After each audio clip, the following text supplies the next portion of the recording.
Brilliant. Hello, Tim. Can you hear us? Hello. Yes. Right. Okay. So petition first.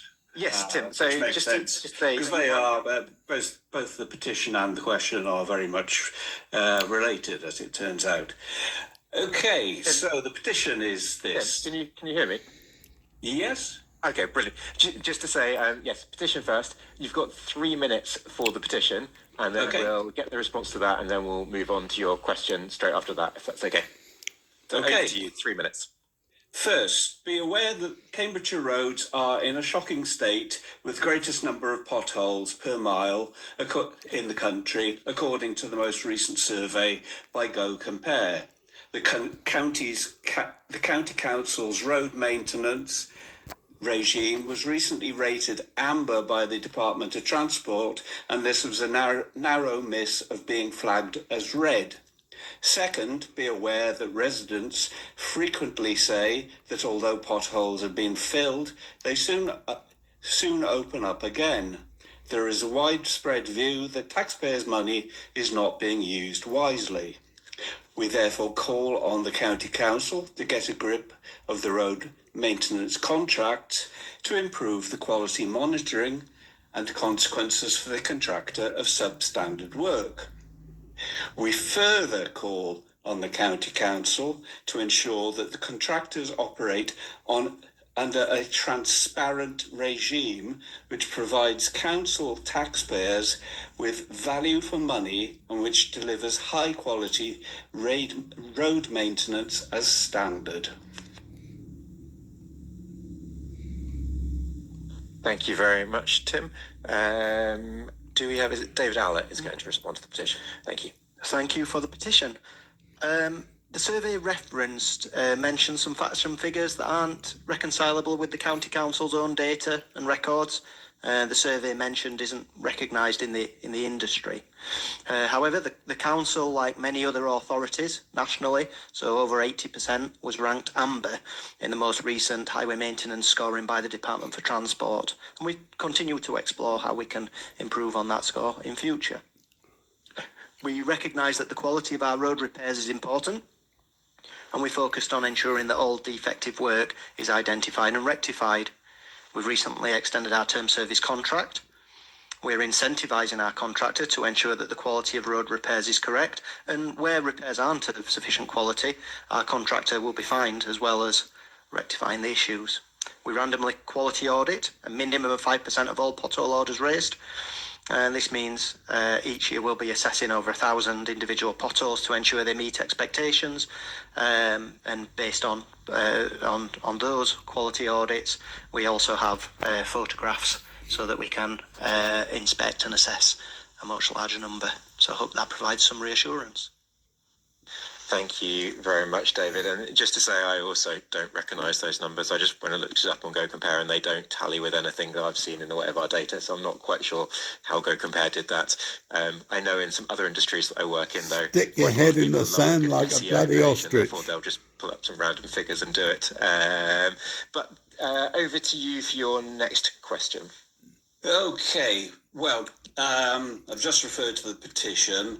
I timed the petition knowing that the contract with M Group was coming to a break point where it could be extended or the council could retender. So to my considerable surprise, indeed horror, I now learn that a deal has been done behind closed doors to extend the contract with the same contractors until 2030. So my question for you is this. I've seen you quoted in the press stating that the contractor will be fined for poor performance. So please can you explain what the KPIs are for the M Group's work, and how the penalty and any reward clauses will work, including what transparency council taxpayers will have about the performance of the contract, so that council taxpayers can see for themselves that they are receiving value for money.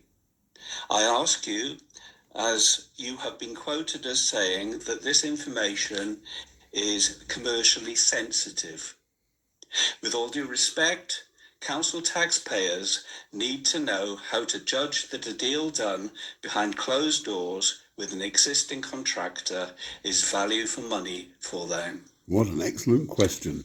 Well said, Tim Andrews. Thank you very much. David, I'll let you answer first and then I might make a few points myself. Thanks, Councillor. As part of the contract variation agreed with M Group, the Council has strengthened performance management to ensure that the contractor is held to clear and measurable standards. The contractor is required to complete works right first time and within agreed timescales, whilst also meeting defined quality standards.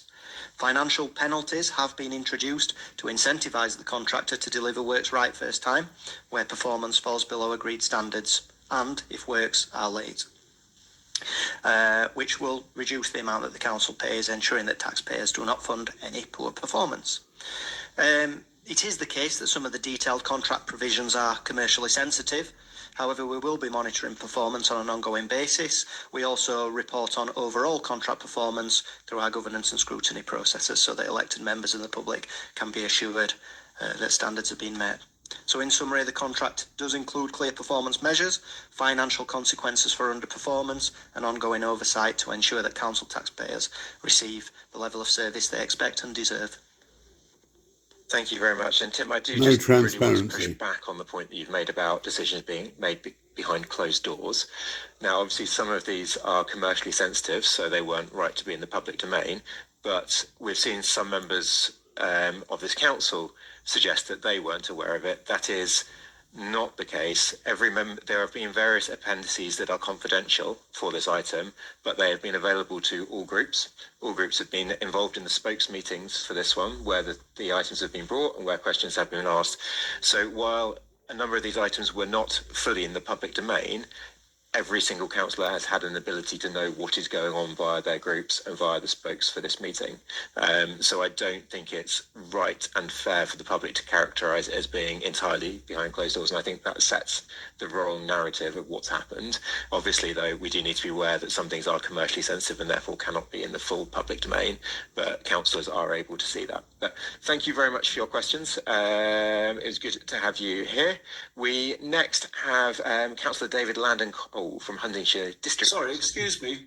Do I not get a follow-up question? No, you don't in this committee. There aren't follow-up questions. No. Thank you very much, though. Thank you for coming along. Absolute disgraceful behaviour by Alex Beckett. District Council to present his Absolutely disgraceful. Cole, you have 3 minutes to present your question. Good grief.